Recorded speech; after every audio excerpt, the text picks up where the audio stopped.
Ako, si Lydia Serfito, 71 years old. Meron ako parang bata pa lang siya. Papo ko, apo. Kasi talaga suportado ako sa mga yan. Masaya akong tumatakbo kahit saan. Masaya talaga ako. Gusto ko ito. Ako si Aris M. Sabangan. So, allied ako.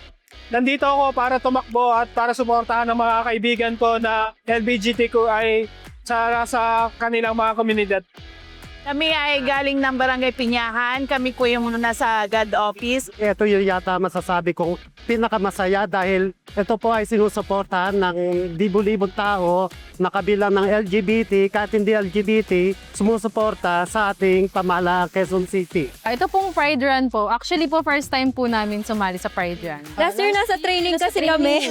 Firefighter po kasi kami. Yeah, enjoy the run. Tsaka meet new friends po siguro din. Na same community, ganun po. Kami, as a couple. As a couple. Or always third wheel. Third wheel.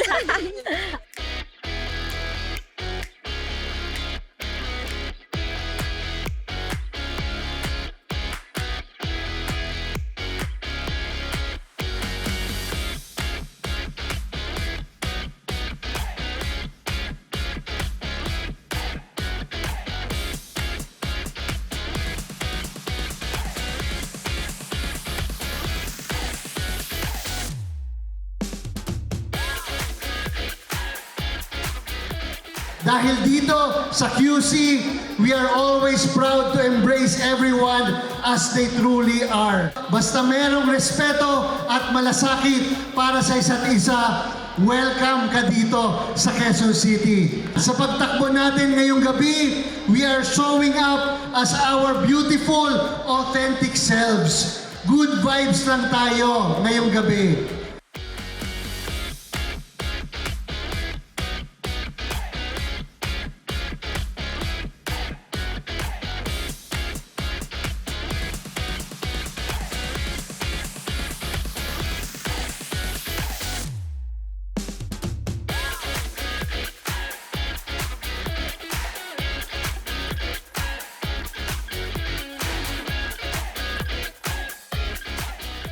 Ang gusto ko lang naman po is validate po yung mga sa gender. So kagaya nung ito po na plus points kasi na credit niya lahat nung pagiging ano po sa mga non-binary.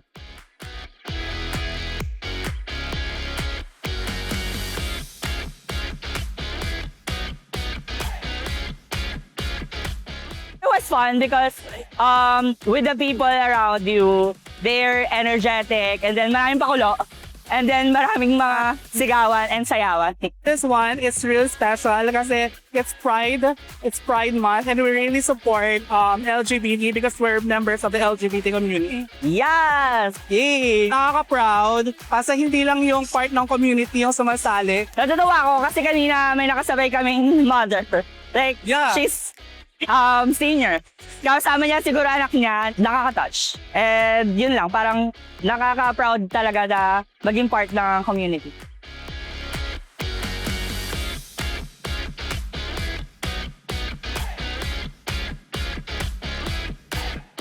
Sana pagtibayin pa yung yung batas para sa LGBTQI community. Tapos syempre pag may party nito, na-join ulit ako, syempre excited.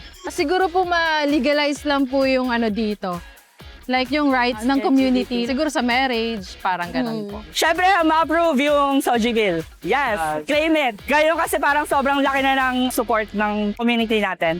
I hope mas lalo pa in the future na mas maging open pa everyone and maging proud. If you're gay, just be gay. You can't do anything about it. Yes!